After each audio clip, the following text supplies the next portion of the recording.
Hey guys, back here at the table with Amy Plano. We're going to talk about more things about nutrition, but today we're going to tackle some of the questions that you guys asked us on Facebook, specifically with protein powder, soy, and sweeteners.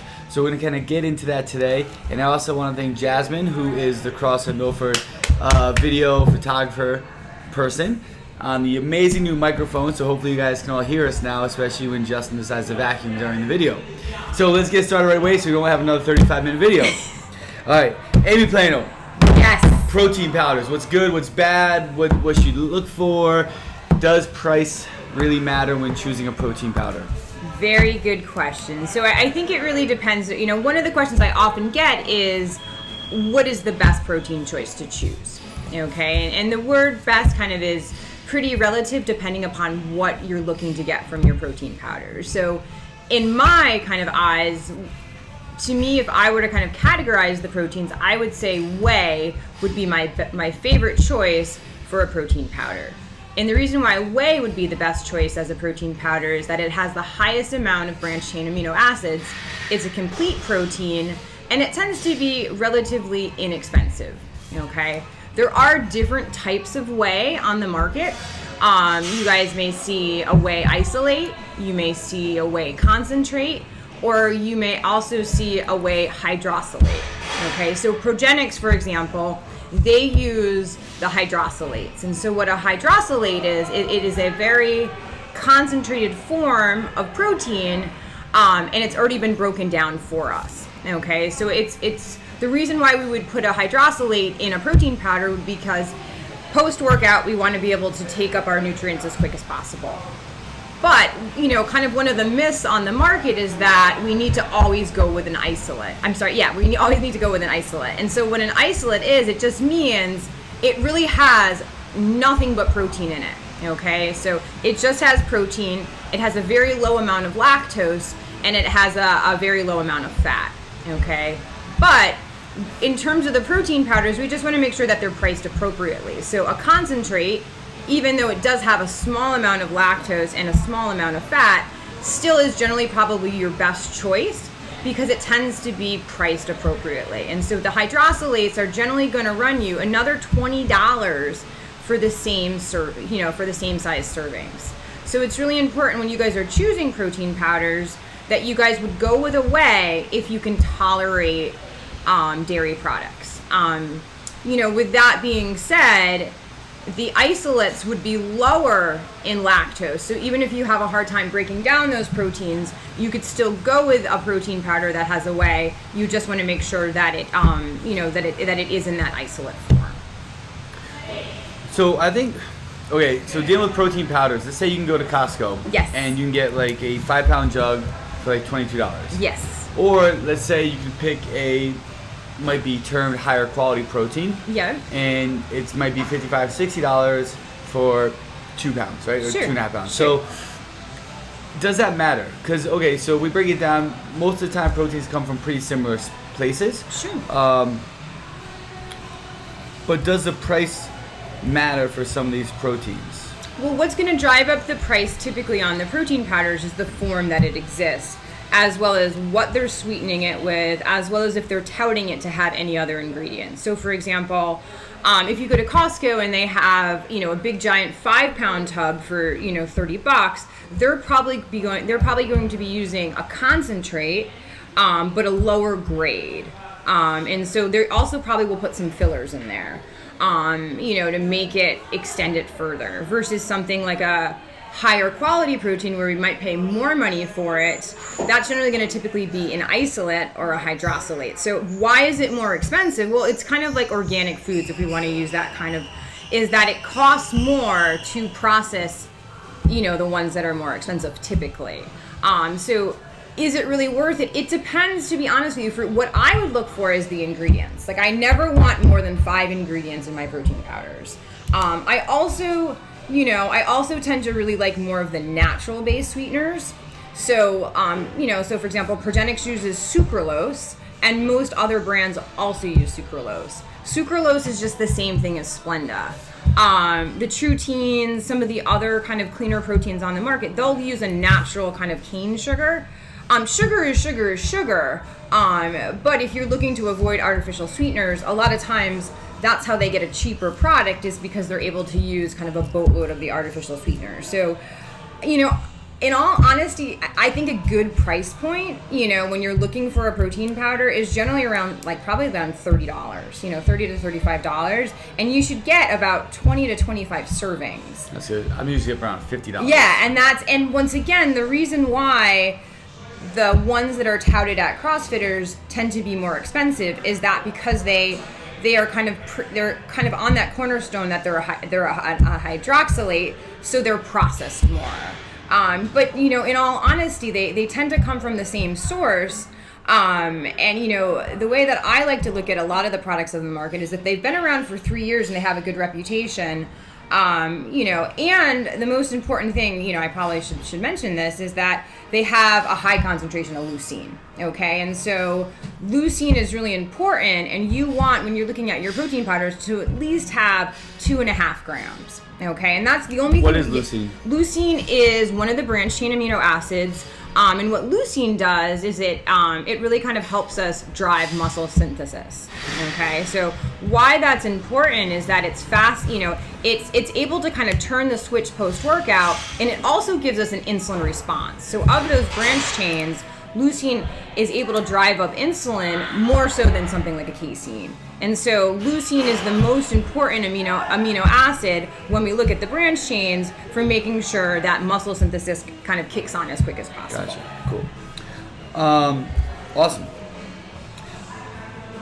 Is it always better to consume food as your first choice versus a protein powder? It's a really interesting question, and I think if you asked me that question probably 10 years ago, I'd probably give you a different response. And so the reason why we go to protein powders is they're actually quicker absorbed, and they're generally more bioavailable, in the time frame that we want.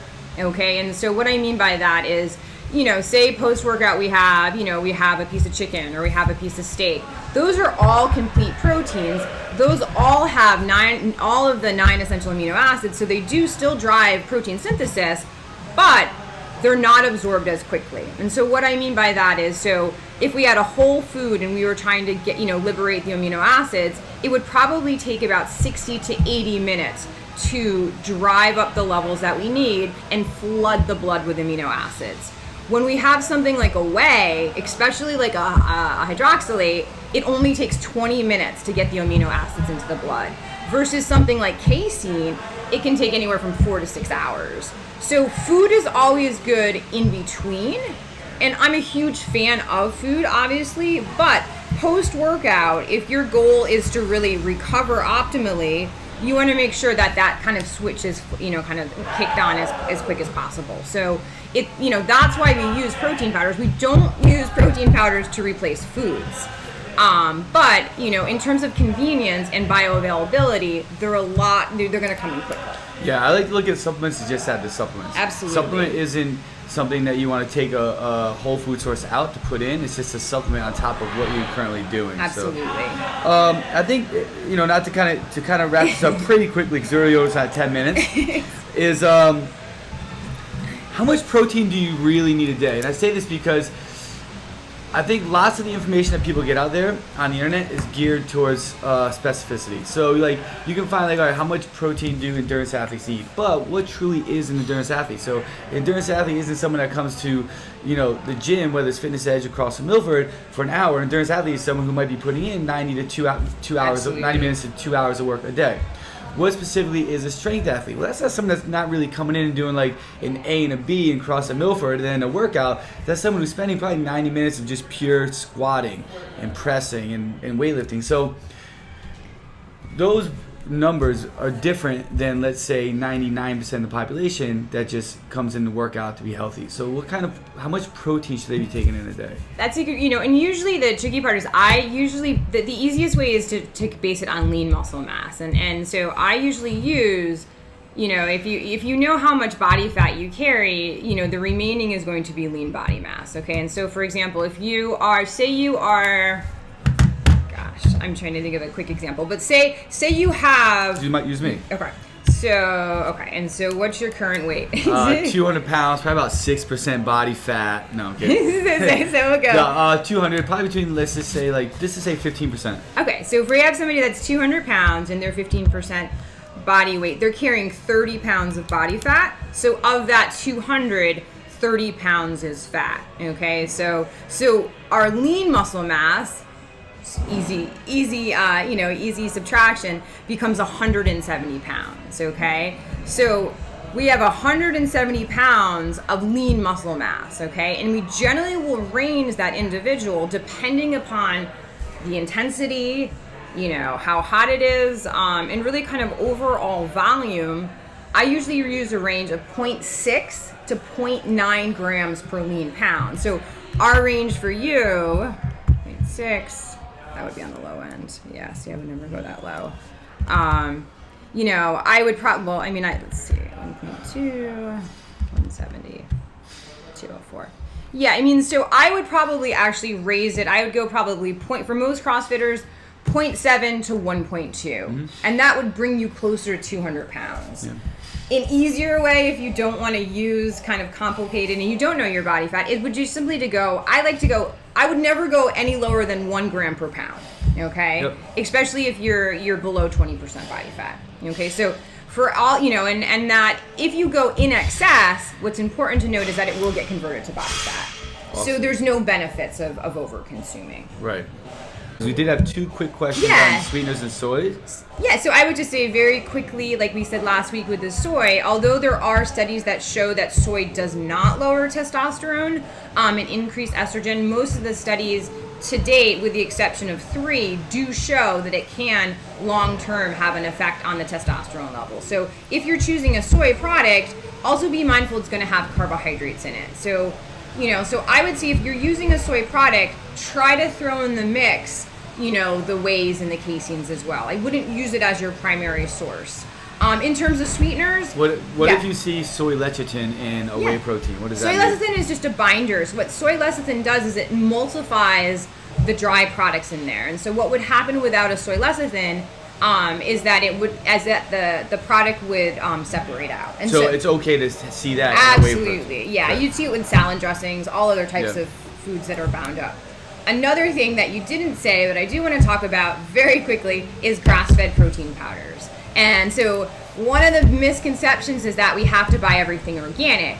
However, the benefit to something that's grass-fed is the fat. So the omega-3s, the omega-6s, and the CLA. When we get to protein powders, we generally don't have any fat in our protein powders. So we don't have to go with a grass-fed because we're not getting the benefits that is intended for. So it's processed, all the pesticides are denatured, and then the grass-fed piece we're not even getting because there's no fat in the product. Sweeteners, watch out for the sucralose because that's the same thing is Splenda. If you can go with like a cane-based sugar, you probably will see some fruit forms, maltodextrin, dextrins. Those are going to be generally your kind of sweeteners in your flavor forms. But if you do see sucralose, the biggest thing is that that's the same thing as Splenda. So if you don't feel comfortable with Splenda, you shouldn't feel comfortable with sucralose. So is it kind of safe to say if you're someone who obviously try to stay away from sweeteners? Yeah. But if you're someone who needs a sweetener or still using a sweetener, go with what's natural, i.e. cane sugar or like sugar in the raw or something like that, as opposed to something that's kind of like manufactured like a help me out here. Well, you mean like just any type of, like, a lot of them also have ACK. Okay. So ACK, you know what I mean? And so like Dimetabs uses that, so it's just it's really, also what you feel comfortable with. Because if I was Splenda, so I was going to get like sugar in the raw or cane sugar as opposed to like Splenda. Yeah, that's kind of it. Just yes or no? No, I think it's a personal preference. It's a personal preference because most people are not, having a large amount of these, and so also it's, to be honest with you, at the end of the day, it's about what tastes good. So if you find that you love Progenics because it has sucralose in it, but it tastes good to you, then you're going to be more likely to use it. Sugar in the raw, it's going to be more expensive, so that product can go up. I'm sorry, I was pouring like stuff in coffee. Oh, in coffee, absolutely, yeah. I mean, it's going to be a personal preference because the upper tolerable limit for sucralose is the equivalent of 30 cans of diet soda a day. Oh. And so, like, a lot of people will come into my office and they'll say, oh my gosh, Amy, like, I'm freaking out. I'm putting 2 Splendid in my coffee. Well, like, you know, there's a safety factor there. And so, you know, while that is a synthetic form, you know, it really depends what your goal is, you know. So if you're putting in a ton of agave or a ton of honey or a ton of sugar in the raw, it's still going to raise your insulin, which is going to generally be the opposite of what you want to do. So it's a personal preference, and it depends just on the volume of what you do, Right. I would say. I think that's key. Like, just because of using honey or agave Oh my gosh. versus, like, let's say Splenda, that doesn't mean that you can put in, like, 17 tablespoons of honey thinking because, oh, it's honey, it's natural, Yeah. right? So you still have to be careful of all those things. And I also think what you're saying is that nutrition isn't a simple answer to anything. huh? Absolutely, unfortunately. Yeah. And that we can't, you know, like I said, you know, we're going to post a blog next week with more specific information on all the different types of protein powders. But the take-home message is that you really have to find a protein powder that works for you. Relative to the plant-based protein, it has to work for you and the sweetener. So there's nothing that's generic about nutrition. And, you know, Jay and I can't make these blanket kind of recommendations. Everything has to be personalized. Yeah. Awesome. Well, thanks, guys. And thank you, Thank Amy. you. And any specific questions you guys have, post them to the bottom of the feed. We'll be sure to kind of tackle them during the next one. And next video, we'll talk about specific protein powders, and we'll also start getting into carbohydrates and fats. See you guys later. Thanks.